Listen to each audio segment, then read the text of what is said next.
Amigos, bienvenidos a Cita Consular HN News. Lo que ven en pantalla no es un dato sacado de un blog opositor, no es un titular sensacionalista, no es propaganda demócrata. Es la cifra exacta que confesó bajo juramento en el Senado de los Estados Unidos, uno de los generales más altos del ejército americano. 70% de los ejércitos africanos hoy usan armamento chino, no estadounidense. Eso lo dijo el general Anderson, bajo juramento, frente a senadores republicanos y demócratas por igual. Ayer, en el Comité de Servicios Armados del Senado de Estados Unidos, comparecieron bajo juramento 3 altos mandos militares. El general Michael Langley, comandante del Comando para África de Estados Unidos, el general Dagbin Anderson, nominado para liderar ese mismo comando, y el almirante Brad Cooper, comandante del Comando Central conocido como CENTCOM, encargado de Medio Oriente. 3 generales, 3 mandos del más alto rango, todos sentados frente al Senado, todos respondiendo preguntas bajo juramento, y los 3 terminaron contradiciendo abiertamente la versión optimista que Donald Trump viene vendiendo desde hace años sobre el éxito de su política exterior.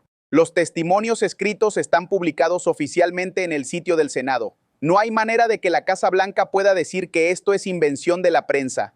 Son los propios documentos oficiales del Congreso, con sello, con fecha, con firmas. Y la cita más brutal vino del general Anderson cuando le preguntaron sobre la influencia china en África. Le preguntaron específicamente cuánto terreno había ganado China después de que Trump retiró fondos de cooperación internacional al continente africano. Y la respuesta fue demoledora. El 70% de los ejércitos africanos usan vehículos de la República Popular China y no de Estados Unidos. China superó a Rusia como el mayor exportador de armas al África subsahariana. No contamos con el nivel de influencia de asistencia exterior que poseíamos antes. Léanlo otra vez. 7 de cada 10 ejércitos en África ya no compran armas americanas, compran armas chinas. Y eso lo confiesa un general del Pentágono frente al Senado. Y para que entiendan hasta dónde llega el avance chino, el propio Comando para África, en su comunicado oficial publicado en el sitio web del Departamento de Defensa, admitió que el Partido Comunista Chino está usando África para convertirse en hegemonía global y que ISIS está dirigiendo operaciones globales desde Somalia. Estas son las palabras del propio AFRICOM. No es interpretación nuestra. Es lo que dice el sello oficial del Departamento de Defensa de Estados Unidos. 3 países han caído bajo el avance terrorista mientras Estados Unidos retiraba sus tropas: Mali, Burkina Faso, Níger. 3 países donde el Pentágono ya no tiene presencia significativa. 3 países donde, según los propios generales, ahora operan a ciegas. Pero la prueba más concreta del fracaso de la política exterior de Trump no vino en cifras. Vino con nombres y apellidos de ciudadanos americanos. Escuchen al propio General Anderson explicarlo en sus propias palabras. Bueno, senador, creo que hay un ejemplo muy conmovedor que puedo usar rápidamente. Hace 5 años, como comandante del Comando Africano de Operaciones Especiales, Philip Walton fue tomado como rehén en Níger y transportado por bandidos que lo preparaban para venderlo a una organización terrorista.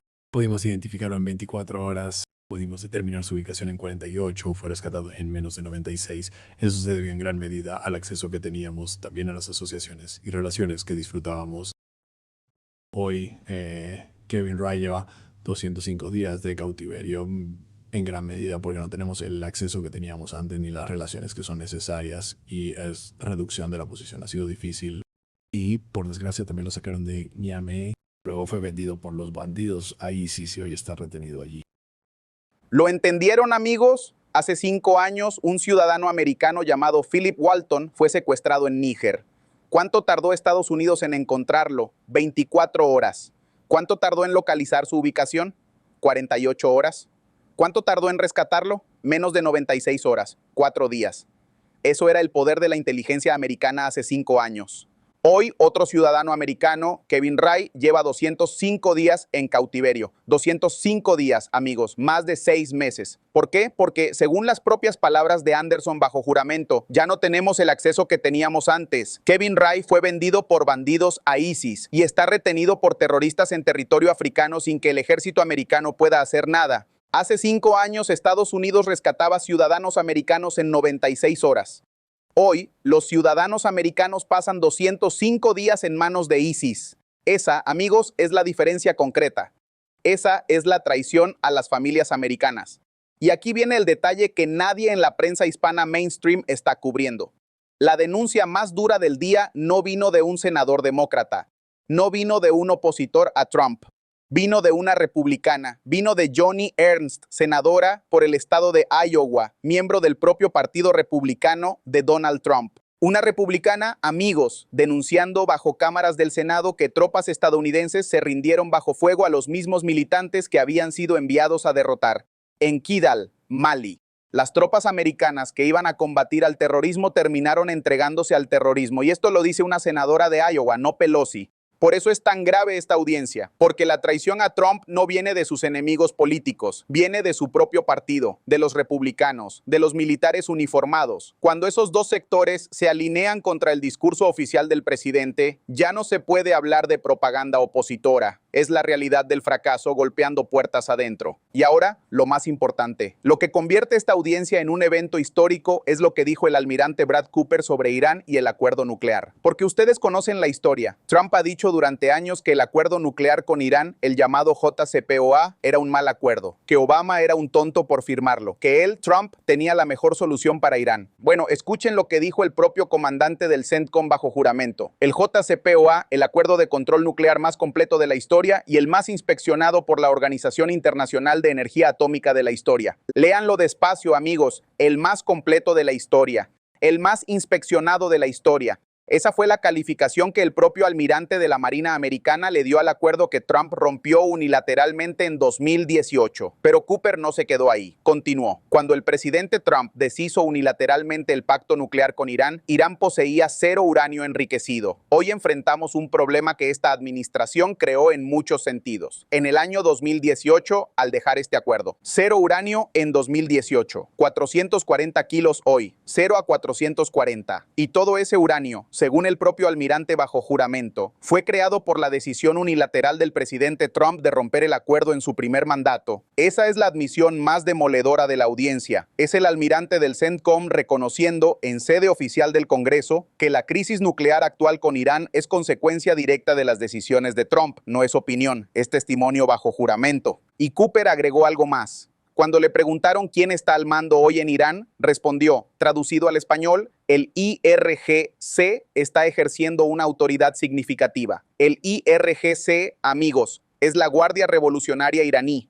Es decir, después de los miles de ataques de la Operación Furia Épica, después de todos los gastos militares, después de toda la propaganda, el régimen iraní sigue mandando, sigue al frente, sigue ejerciendo autoridad significativa. Esa fue la palabra del propio almirante, ¿no? Y para que ustedes entiendan hasta qué punto Cooper se contradice a sí mismo, hay un último dato que cierra todo este episodio. Según información publicada por Israel National News, ese mismo almirante Brad Cooper, en otro momento de su testimonio, alardeó frente al Senado que el 90% de la base industrial de defensa iraní había sido destruida. 90%. Eso fue lo que Cooper le dijo a los senadores americanos. Una victoria abrumadora según sus palabras. Pero al mismo tiempo, según reportes del New York Times basados en inteligencia clasificada, el 70% de los misiles iraníes están intactos. 70%. Intactos. Listos para ser disparados contra bases americanas si Irán decide hacerlo. ¿Cómo se concilian las dos cifras? No se concilian. Alguien está mintiendo. O el almirante miente al Senado, o el New York Times miente al pueblo americano. Y como 3 mandos militares acaban de admitir bajo juramento que perdieron África, que el JCPOA era el mejor acuerdo y que el régimen iraní sigue al mando, la pregunta que ustedes deben hacerse es muy simple. ¿A quién le creen, amigos? ¿Al almirante que alardea de victoria mientras admite la derrota o a los hechos sobre la mesa? Escuchen las propias palabras de Cooper sobre Project Freedom en la audiencia del Senado. Pero amigos, si Estados Unidos lo está haciendo todas las semanas y el estrecho de Hormuz sigue cerrado, sigue siendo controlado por Irán, sigue siendo el punto de presión que tiene a la economía mundial en jaque, entonces hacerlo no significa nada. Es una declaración de actividad, no de éxito. Cooper habló frente al Senado de la llamada Operación Project Freedom, la operación oficial estadounidense para reabrir el estrecho de Hormuz al tráfico comercial. Mientras Cooper habla de capacidad militar, el petróleo sigue caro, el estrecho sigue tomado por Irán, los misiles iraníes siguen disparándose contra bases americanas y los ciudadanos americanos como Kevin Ray siguen secuestrados por ISIS sin que nadie pueda rescatarlos. Esa es la realidad que los propios generales del Pentágono confesaron ayer. Yo les pregunto, amigos, y necesito que me respondan abajo en los comentarios. ¿Ustedes confían en lo que les dicen los generales bajo juramento ante el Senado o confían en lo que les vende Trump desde Truth Social y sus discursos electorales? Porque cuando esas dos versiones se contradicen, hay que elegir un lado. Déjenme su respuesta aquí abajo. Las voy a leer todas, una por una. Si esta información les pareció importante, si sienten que aquí están viendo lo que en otros canales hispanos no les están contando con esta profundidad institucional, ese pulgar arriba es la manera más sencilla de decirme que sigamos por este camino. Y si todavía no están suscritos a Cita Consular HN News, este es el momento. Suscríbanse, activen la campanita y compartan este video con su familia, con sus amigos.